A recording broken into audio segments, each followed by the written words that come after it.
What's going through your mind when you've got to bring the starters back in the fourth? That you wish you didn't have to.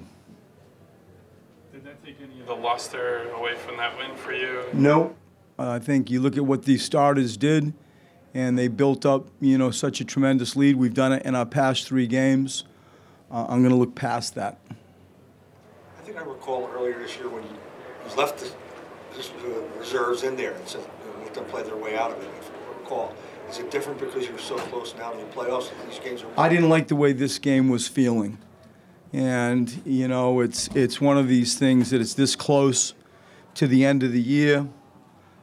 I don't feel so much at that stage in the mood for, letting people have experiences. I want to win. And I didn't feel the game was where I wanted to, so we brought up, Ben and Joel back into the mix and Cove. When Ben makes a pass, like that bounce pass he made to Dario in the first half, you on the sideline, are you still surprised when you see him make plays like that? No, he has 2 things going for him. I feel most times I see what he sees.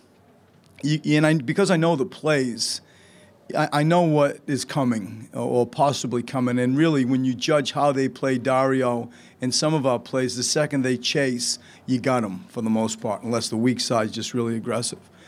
And that's the first thing. I feel like I see what he sees a lot of times. And then he's got the strength / guts to throw stuff where they're rockets. So he sees a few plays ahead, and he's got the vision, and then he can, at 6'10", throw darts. He really throws passes with velocity, and so a lot of times it doesn't entirely surprise me. Brett, you said pregame tonight would be a gauge of where the team is. How do you feel now? I think we're trending in a correct way. You're aware that Minnesota played last night in New York. It's part of the NBA, and you have to reload. We get it. We do it all the time, too. I feel that when I look at our defense, and I especially look how we come out of halftimes in the last few third periods, there is a business approach, there is a serious approach, there is a defensive-oriented mindset that I love and respect.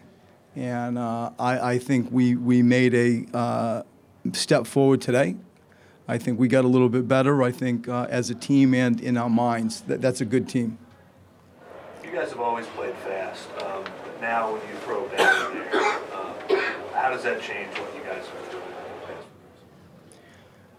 I think it just adds fuel to the fire, the foundation, the belief, and my belief on how I want to play basketball.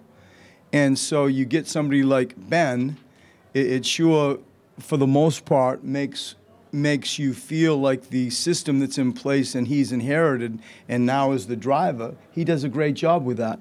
I mean, imagine if we all came in here, and we're going to have this conversation in the playoffs and decide, oh, it's the playoffs, we need to play slow.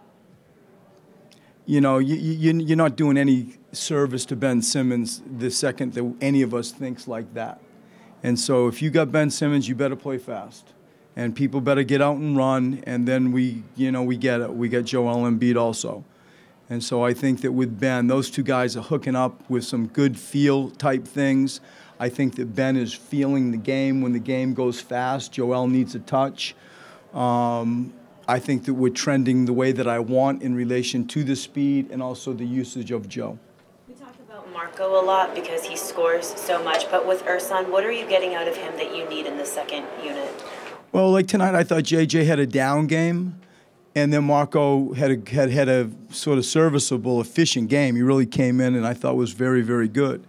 And so you have the luxury now of feeling which one might be having a better game on the night. And you do that with Ersan and Dario too. And I think to your point, to have the ability to make that decision, to have 2 veteran players that I think complement our style and complement our group and are good people.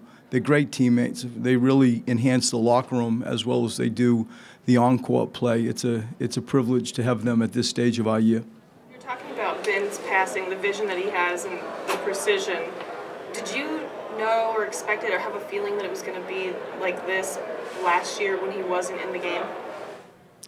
Ask that again, Sarah. Like with his vision and when he's passing and he has that precision, he makes those like really tight passes through traffic. Did you know that he was going to be able to make those passes? I mean, let's start with, he is the stone cold rookie of the year.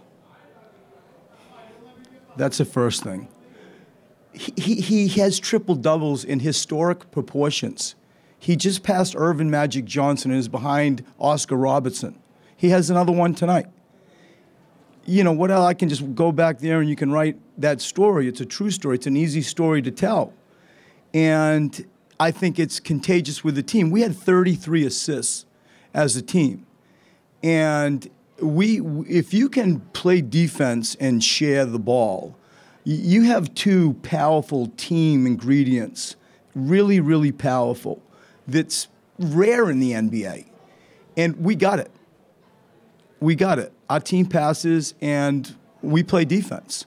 We're third or fourth. You know, we wake up this morning and third or fourth defensively. And so Ben is like the poster child to the passing side of it and how we want to play. And no, I didn't realize he was going to be as good as he is. He was a four-man. You know, I think the organization we've done something to help him, and he's certainly helped us. Give him the ball and play fast and let him pick apart gyms.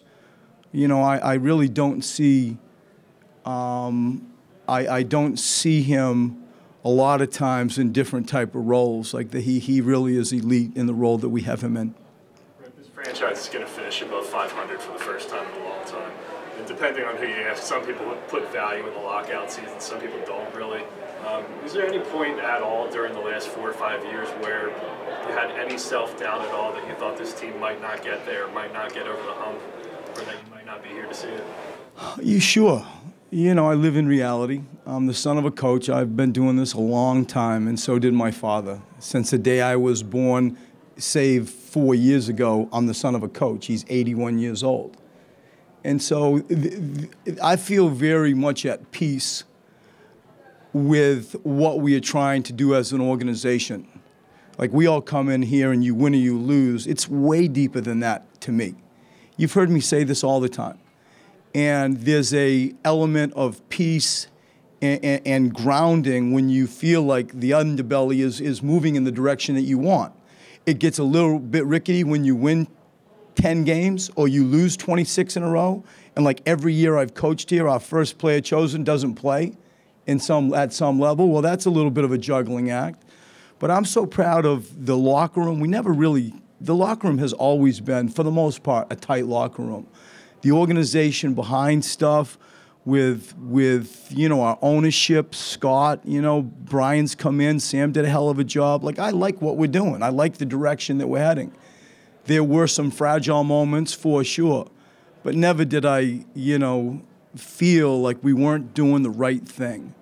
And so to be validated a little bit, only because we're winning, there's some comfort there. There's some comfort there. Thanks, Brett. Thank you.